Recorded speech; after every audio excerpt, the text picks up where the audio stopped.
Imagine करो, एक आदमी है जिसके बैंक अकाउंट में 5 करोड़ रुपए हैं और एक दूसरा आदमी है जिसके पास सिर्फ 50,000 रुपए हैं। लेकिन शॉकिंग बात क्या है? पहला आदमी स्ट्रेस में है, एंग्जाइटी में है और हर वक्त पैसों का डर है, और दूसरा आदमी चैन की नींद सोता है।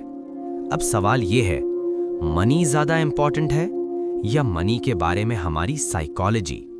क्योंकि सच ये है, लोग पैसे की वजह से गरीब नहीं बनते, लोग पैसे के बारे में गलत सोच की वजह से गरीब बनते हैं। और अगर आज तुमने मनी साइकोलॉजी समझ ली तो शायद तुम्हारी फाइनेंशियल लाइफ हमेशा के लिए चेंज हो सकती है। Story, 2 friends. 2 दोस्त थे, राहुल और अर्जुन। दोनों एक ही स्कूल में पढ़े, दोनों का बैकग्राउंड भी ऑलमोस्ट सेम था। दोनों ने ग्रेजुएशन के बाद जॉब स्टार्ट की, लेकिन 15 साल बाद उनकी लाइफ कंप्लीटली डिफरेंट थी। राहुल की सैलरी 2 लाख रुपए पर मंथ थी, अर्जुन की सैलरी सिर्फ 60,000 रुपीस थी।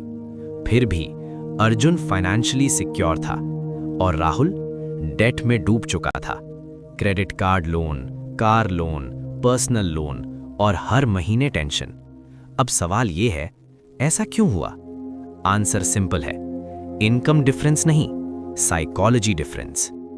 Act 2, the hidden psychology of money. Principle 1, behaviour matters. Money math का गेम नहीं है, मनी बिहेवियर का गेम है।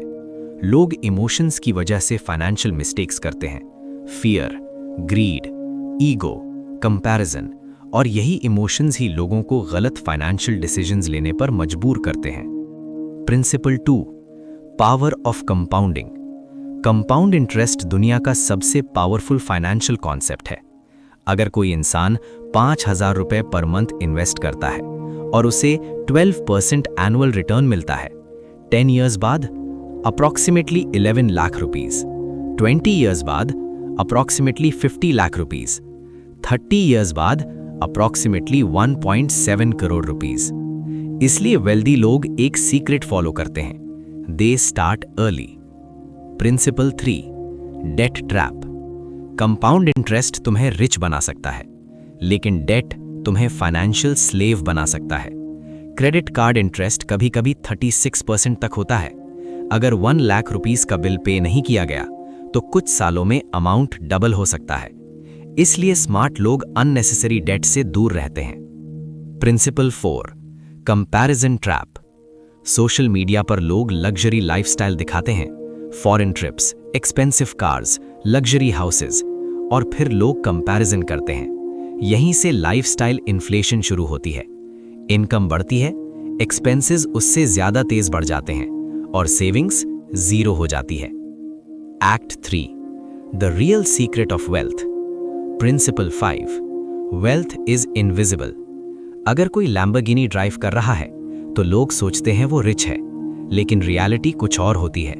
लग्जरी कार वेल्थ नहीं होती, वो एक एक्सपेंस होता है। रियल वेल्थ वो पैसा होता है जो इन्वेस्ट हो रहा है और क्वाइटली ग्रो कर रहा है। Story, silent millionaire. एक आदमी सिंपल लाइफ जीता था, normal clothes, normal house, no luxury lifestyle. लोग सोचते थे वो मिडिल क्लास है, लेकिन जब उसकी डेथ हुई, उसके इन्वेस्टमेंट अकाउंट्स में 20 करोड़ रुपए निकले।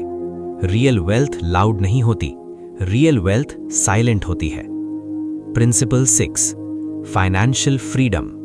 रियल फाइनेंशियल गोल लग्जरी नहीं है, रियल फाइनेंशियल गोल फ्रीडम है।